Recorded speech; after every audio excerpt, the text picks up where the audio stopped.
Hello, it's me again. We had a technical issue for this episode as well, so we will not be showing you a video of the podcast. But the next episode does have video, and so does the one after that. So we should be back on schedule to have video podcasts moving forward. Just not this one. So thank you for watching, and by watching I mean listening, but watching eventually. Thanks again.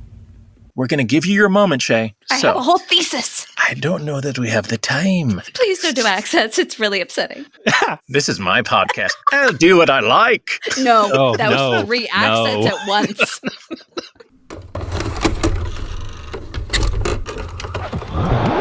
Sit back, it's time to get groovy. Question, do you remember that movie?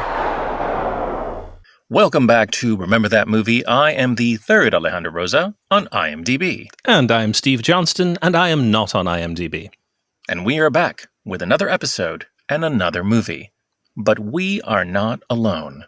Once again, we are lucky enough to have a guest.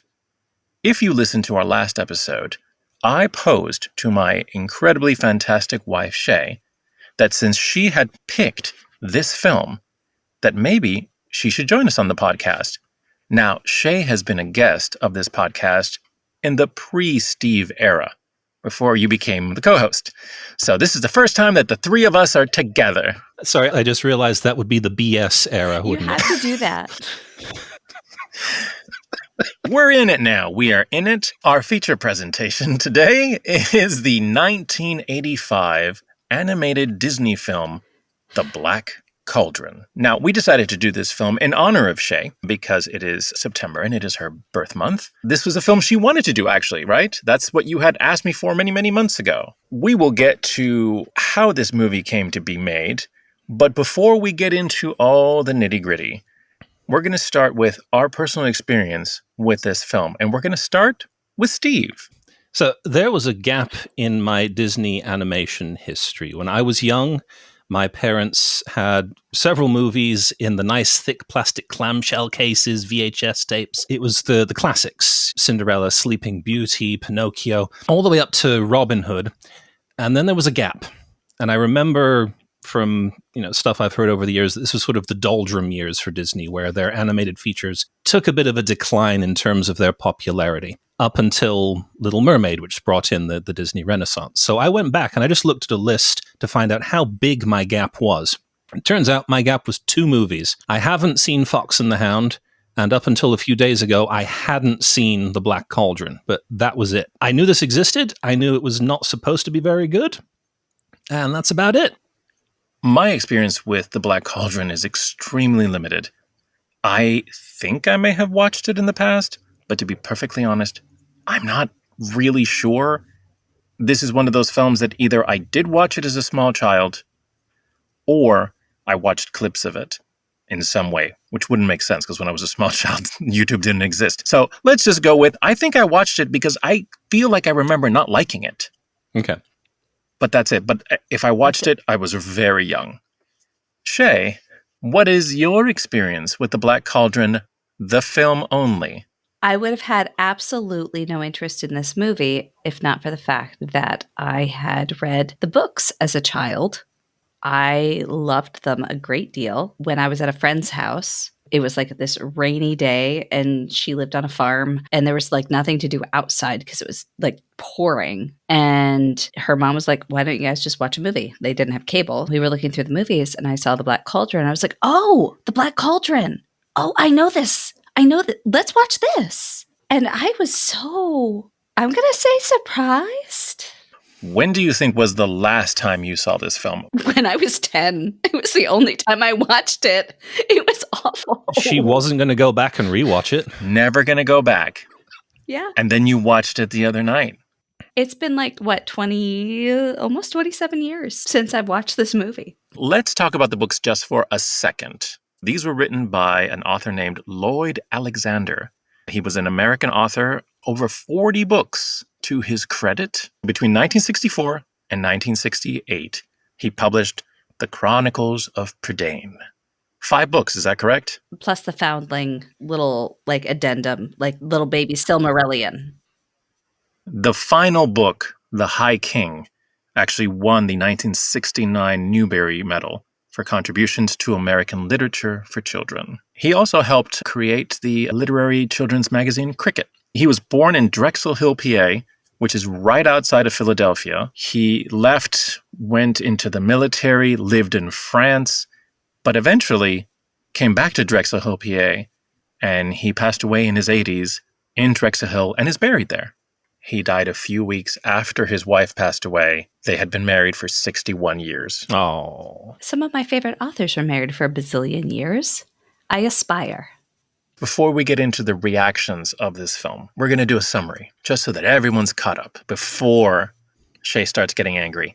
I knew that if I wrote a summary, you would, 1, be upset because it wasn't accurate, or 2, be upset because it was accurate and that just made you angry. I found the VHS tape and I wrote the description on the back. I found a photograph of it online, zoomed in, and wrote what it said.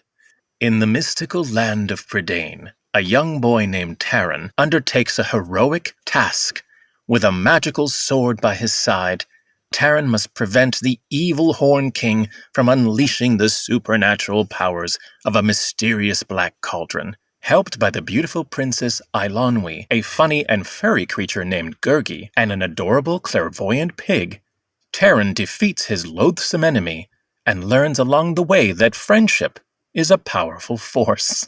First of all, the erasure of Flute or Flam. The erasure of so much. It's like, it's all about Taran. Yeah. And there's a pretty girl in it. I do love the inclusion of the clairvoyant pig. Okay, well, Henwen was very important in the first book. Folks, if you are not aware yet, Shae has some very serious problems with this film as a huge fan of the books. And we're going to get to it. So, help me out here with the cast. Just going down the list really quick, and Shae, you'll help me with the pronunciation of these characters, since I knew that one thing that was going to upset you was that I was going to read these incorrectly. Yes. So, playing a young Taran is Grant Bardsley, Eilonwy. Eilonwy. Eilonwy. Like Eileen. Folks, I can't say this word. Every time I listen to it, I didn't understand. No, just think Eileen. Eilonwy.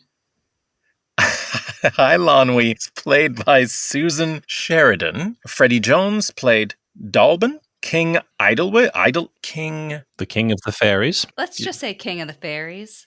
Played by Arthur Mallet. Many, many, many film credits, including Mr. Ages in Secret of Nim, and Wendell in The Beastmaster 2 Through the Portal of Time.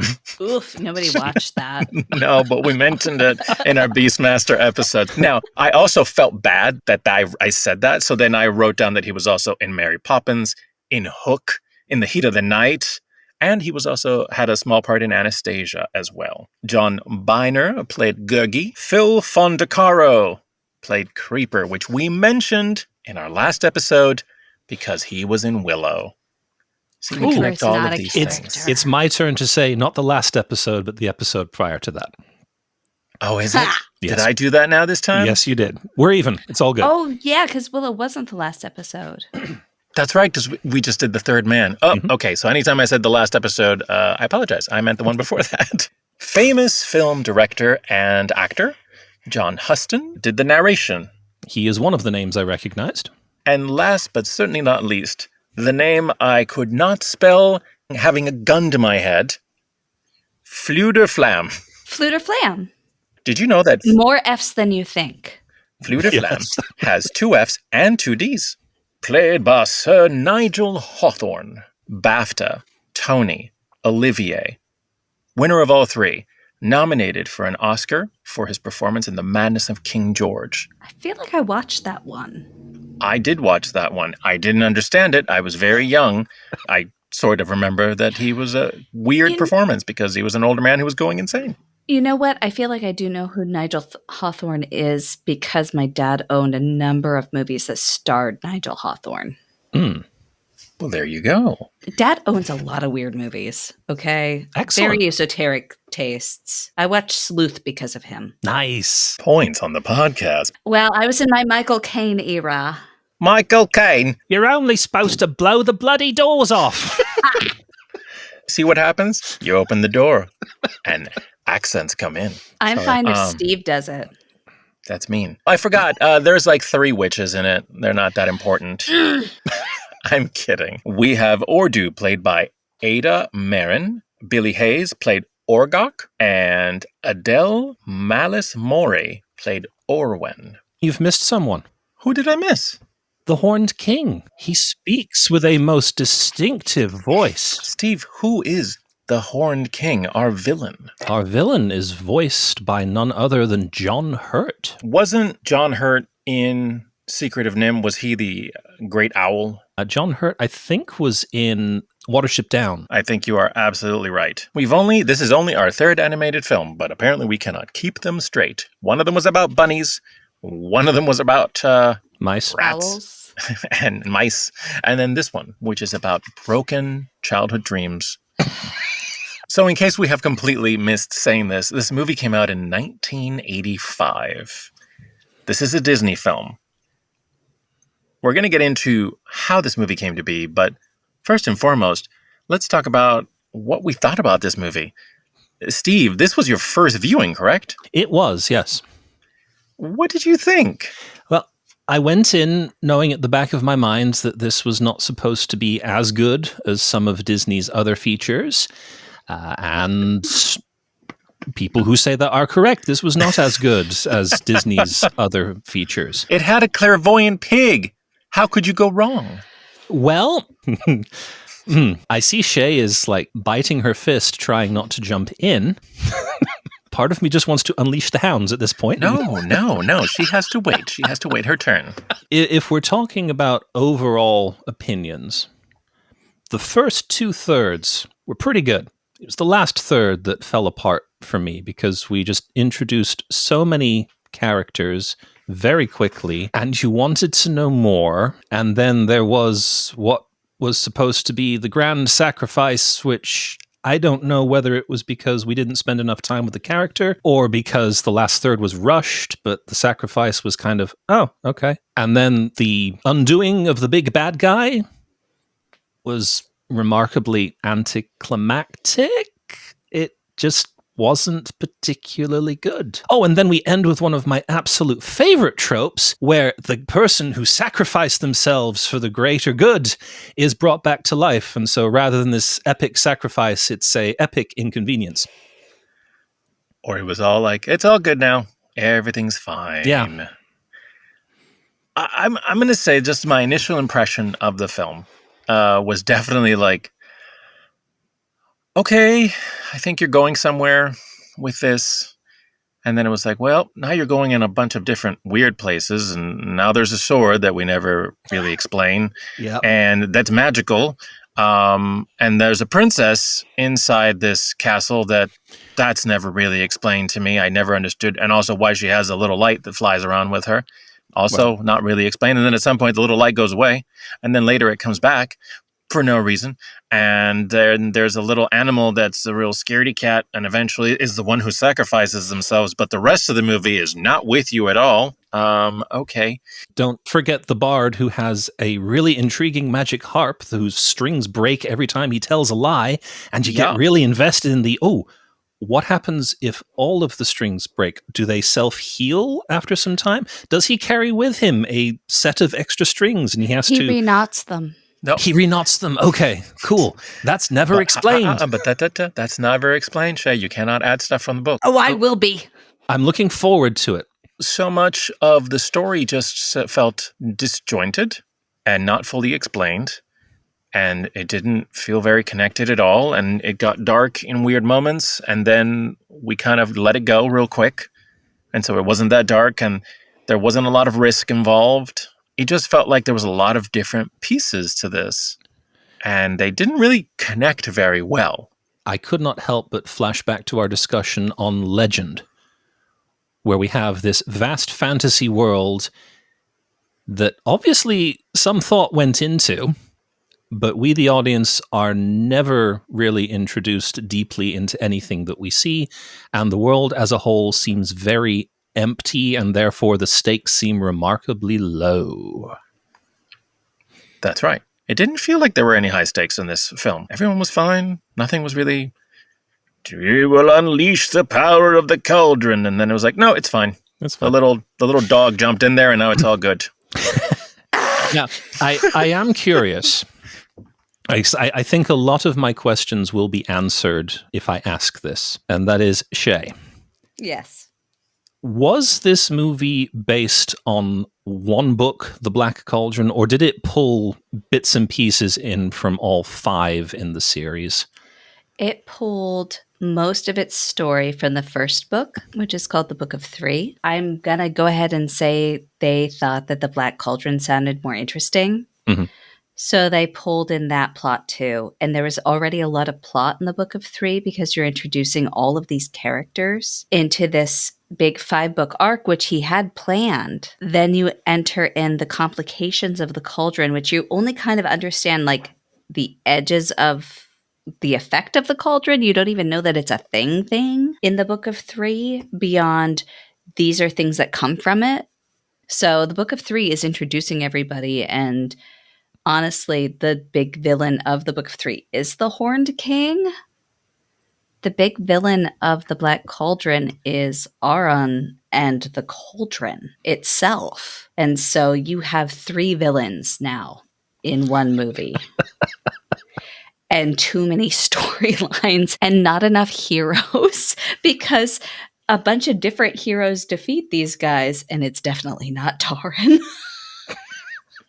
The actual description of this film is an animated fantasy adventure film loosely based on the first 2 books. Yes, loose. I would say loose. Other than the title and I guess the cauldron, did they take anything else from the second book, The Black Cauldron? Ordu, Orwen, and Orgok were not in the Book of Three. They are directly associated with the cauldron.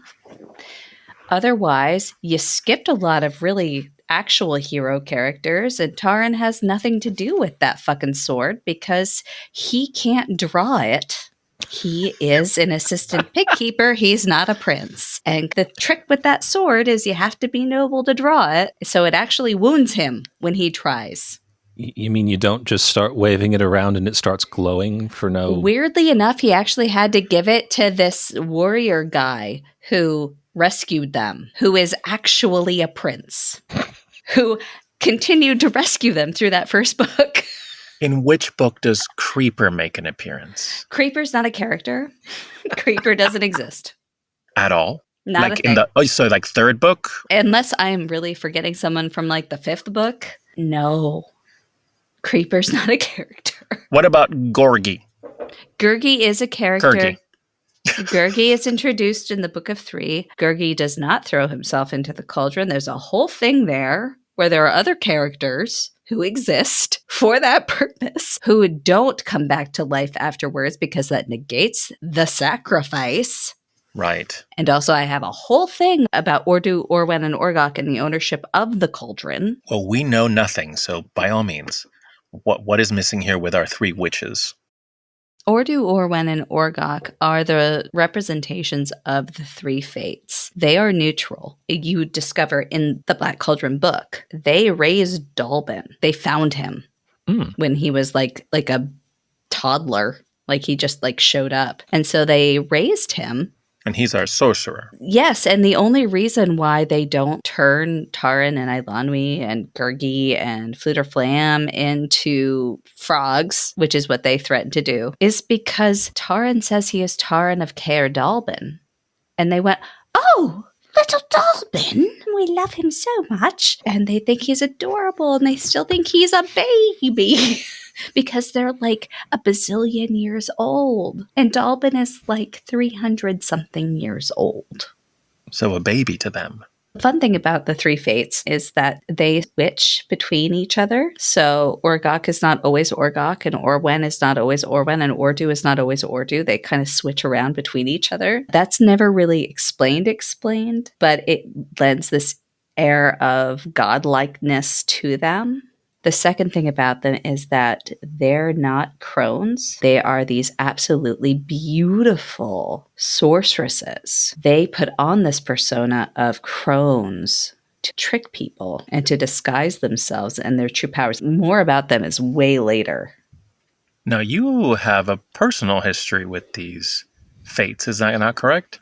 My sisters and I dressed up as Ordu, Orwen, and Orgok for Halloween one year. I remember it very distinctly because we did the church Halloween party. Sierra was Orgok, and she wore this beautiful silvery black hooded robe that Mom made for her that covered her whole face. I was Ordu, and I wore this gorgeous red golden robe and a massive red wig. I was very proud. Shawnee wore all white and silver with her golden hair. She was Orwen with her pearl beads. And we would trade around these scissors and a thread because we were the Fates, which is something that the books talk about later because they are this Welsh mythology interpretation of the three Fates. That is what these books are based on. Lloyd Alexander's was a big fan of Welsh mythology. And so that's how he created the series. So we were the three Fates for Halloween. And it's one of my favorite Halloween memories because it was just the best costume and nobody got it. They thought Shawnee was an angel. They didn't know what Sierra and I were. An angel and some harlots. An angel, a harlot, and like death. Death. Probably. Yeah. You needed to drag around a big cauldron behind you. That would have... Yeah, that would have done it. Definitely. Very popular movie, The Black Cauldron. Well, really big.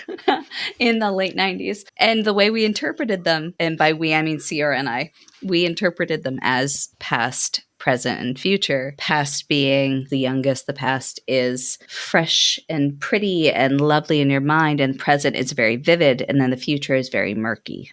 We gave this a lot of thought. You did. Nice. Wow. We Amazing. gave a lot of thought to our Halloween costumes.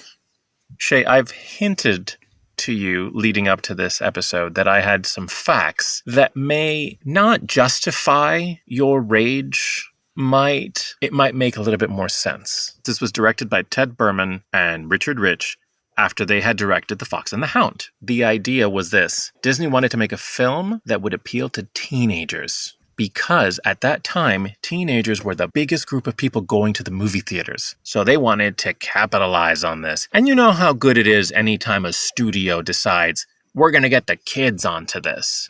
They get the rights in the early 70s. Please remember that this film doesn't come out till 1985. They started pre-production in 1973, and then it went into development hellscape. Everybody was involved. They had animators come and go, story people come and go. They got this British writer to write the script. Eventually, she quit. Can't blame her. Because everybody had an idea of how to make this movie, clearly. All the way to when a certain young artist was working for Disney by the name of Tim Burton. He was a story artist, and he actually created some sketches for this movie, which were never used. Actually, he did that for The Fox and the Hound and I think another film. After I hated his animation. After like the third project where he was one of the people who was creating stuff that they weren't using, that's when if I'm not mistaken, he was like, you know what? I don't think I belong at Disney. I think he was correct. And he moved on to pure obscurity. We are going to connect this movie to The Secret of NIMH. Okay. Because this ended up being the period, the 1970s into the 80s, where we started seeing the animators, the big deal animators from Disney, start to either retire or splinter off. 1979, if you recall, Steve, Don Bluth and a bunch of animators left Disney to create their own thing, which is how we got The Secret of NIMH. So they'd had to hire a lot of new animators. The original concept sketches were apparently quite good.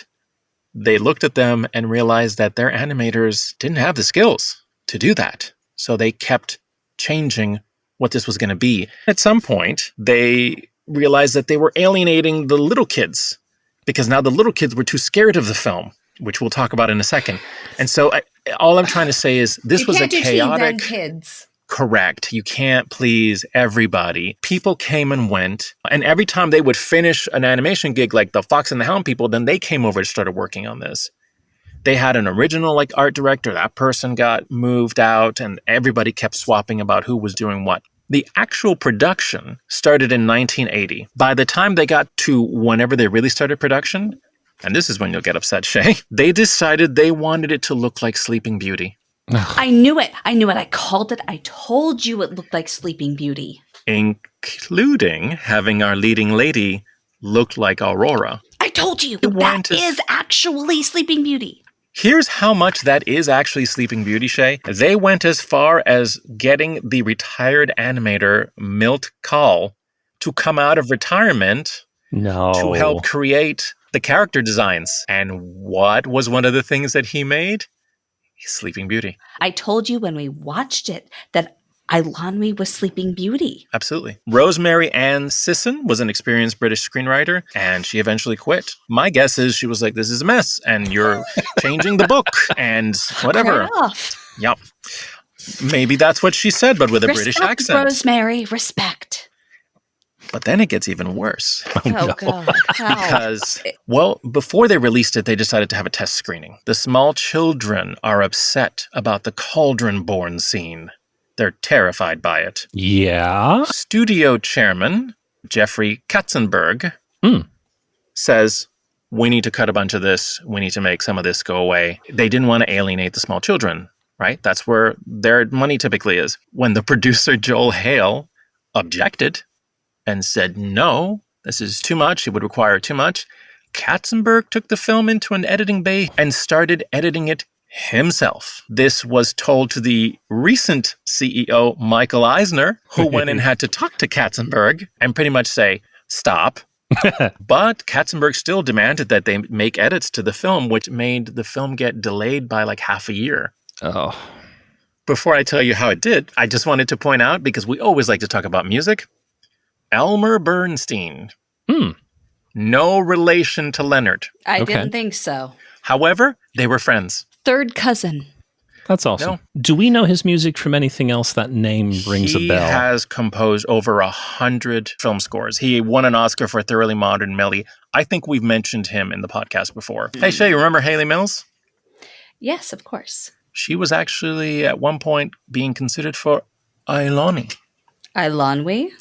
I'll never get it right. No, that actually would have been okay. Here's a weird story. Remember Gary Berghoff? Radar on MASH? Oh, yes. Yeah. Apparently he auditioned for Gurgi. God, Gary, you didn't get that. Well, please listen to the story. Don't sully your reputation that way. The only note about this movie was that he went and auditioned for 3 hours. And he kept changing it and doing different things. No, I can do it this way. I can do it that way. Gary. And also apparently refused to leave. And after 3 hours, they had him kicked out. They kicked him out of the studio. That is at least what is written. Hopefully that's not true. Gary, just consider that we're all just happy you didn't have to do that. So do we think this was a success? No. Oh, 100%. Blockbuster. The official budget at the time that was listed was $25 million. What we really spent was about $44 million. Oh. $44 million was spent. The box office took in $21 million. Shocker. Ouch. It was an absolute failure. Number one, it was the most expensive animated film of all time at that point. Okay. And number two, it was a disaster for Disney. Yes. Yeah. That's Destroyed. It's a flop of a flop. It used to be called the film that almost killed Disney.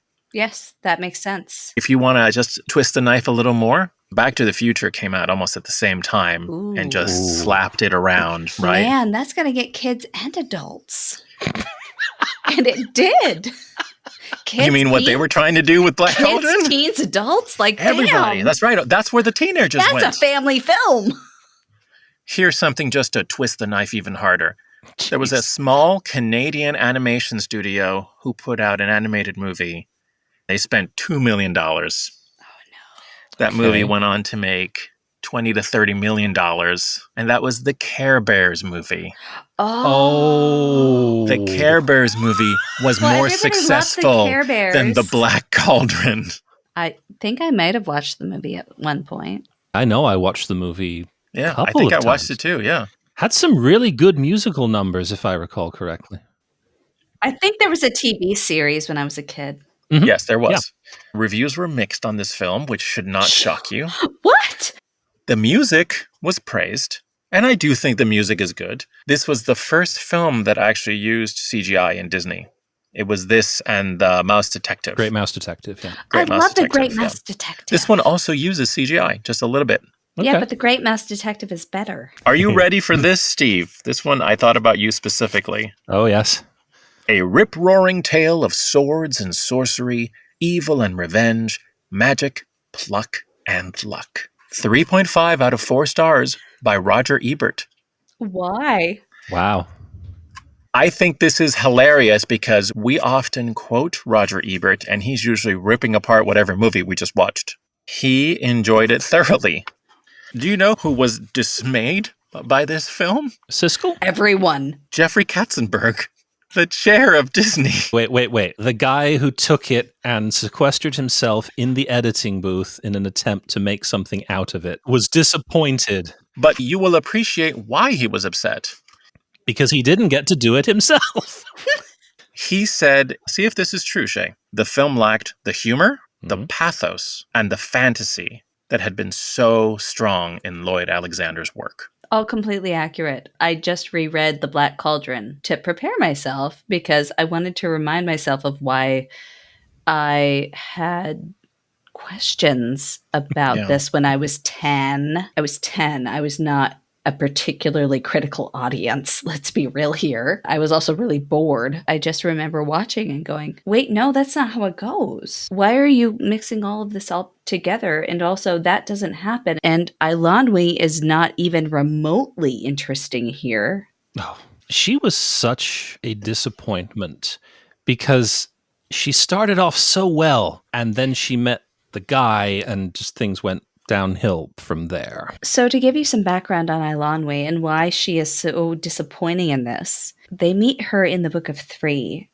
Taran and Gurgi and Flutterflam and Gwydion, who doesn't even get introduced, he's our prince, get taken captive by this sorceress. Eilonwy was sent to this sorceress to be her apprentice. She's a princess, and princesses in their houses, by the way, her line is in the feminine, like she's daughter of her mother, and mother is daughter of her mother. It's a matriarchal sort of line.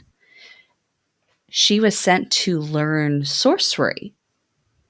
And so when you meet Eilonwy, like she's wandering around with her bauble, the light thing, that's something that she's played with since she was a child. She finds them and she doesn't like living with the sorceress. She's fucking bored. She wants to leave and they're a way out. And she's like, hey, I can get you out if you take me with you. So she ends up going and living at Caer Dallben with Taran and with the oracular pig, who is the one who, starts all this. By the way, they're never sent away from Caer Dallben.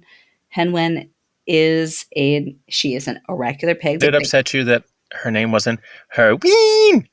How dare you? She's only safe at Caer Dallben. He's the only person who can keep her safe. She runs away. That's what starts all this. Taran runs after her because she runs away. They're never sent anywhere because it doesn't make any sense. We know how you felt about rewatching the film, or how you felt after you rewatched the film. So many emotions, all of them I think negative. we have an hour's worth of that. Question. You just reread the book. How did you feel after you reread it? Was it as good as you remembered? I remembered how much I loved it and how fun it was and how intelligent it was. Like Taran in it, he has so much more insight and so much more maturity. What you see is Taran of Book of Three, where he is a kid and he has absolutely no experience with any of this stuff. And what you miss in the movie is that there are characters who are foils to him. You have a brash, egotistical asshole of a character who is a prince, but he's a prince with nothing. He's this like third son of a king. He has nothing. Their party of people is supposed to be very small and minor in this whole plot to get the Black Cauldron. So you have this bard character who doesn't know if he wants to be a bard yet, but he's so noble and lovely and wonderful. And he teaches Taran a lot just by example. What bothers me is that you lose that entire storyline of that teaching Taran the example of what it is to be noble. And this prince who is a complete dick, who betrays them, but then eventually turns around and does perform the sacrifice to destroy the Black Cauldron. The problem with the movie is that you decide that Gurgi is somehow nonsensically going to be the massive sacrifice, and also not even a sacrifice because he comes back to life somehow. Well, the children were upset that you killed their dog. Yeah. Maybe introduce this complete dick of a bully who's going to kind of slightly redeem himself and then sacrifice himself knowingly to the cauldron. And that's the whole point. You are a human being and you know what the sacrifice is, and you throw yourself living into the cauldron, and that's what destroys it. And that's the point. He redeems himself that way. You lose that completely. So, like, where's the plot even? Question for the group. Given the fact that we have all experienced this film and had our reaction to it, given the fact that one of us is a huge fan of the books, and that we now know what a massive catastrophe this film was. It was so bad that this movie came out in 1985, and it did not come out on video until 1998. Oh, wow. That explains the brand spanking new looking VHS container. They didn't want to lose any more money on this darn thing, so they held back putting it out. I'm so sorry, Mr. Alexander. Would it surprise you to know that in 2016, the Walt Disney Pictures Company reacquired the film rights to the Chronicles of Prydain? I was going to propose to you that this story would do well in one of two forms. This would be ripe for a live-action remake, or it would be ripe for a TV miniseries a la Mandalorian or The Witcher. Miniseries would be better. Based on the fact that this movie pulls from multiple books and there is a 5-book arc that occurs, I'm going to withdraw the live-action remake proposal and just go with the, let's make it a miniseries. Agree. Hard agree. Well, I will tell you that the information is limited. What I found said live-action series. Excellent. It was said to be in early development in 2016, and I found nothing since then.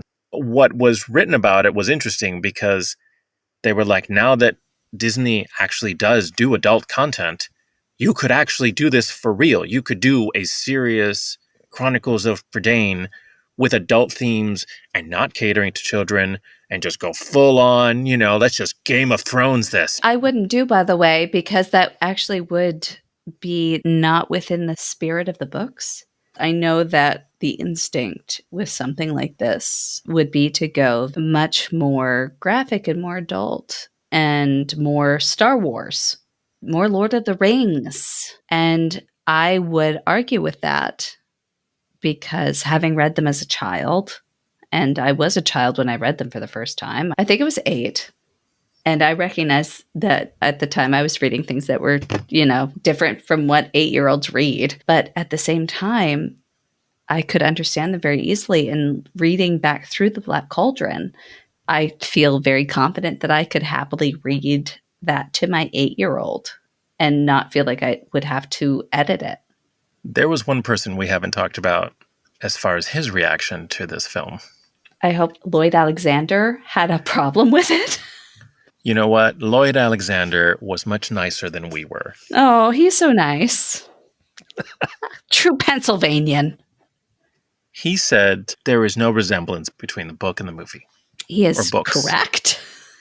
Having said that, he found the movie enjoyable. Aww. And he had fun watching it. But here's the quote. Here's the quote that I really enjoyed. What I would hope is that anyone who sees the movie would certainly enjoy it. But I'd also hope that they'd actually read the book. The book is quite different.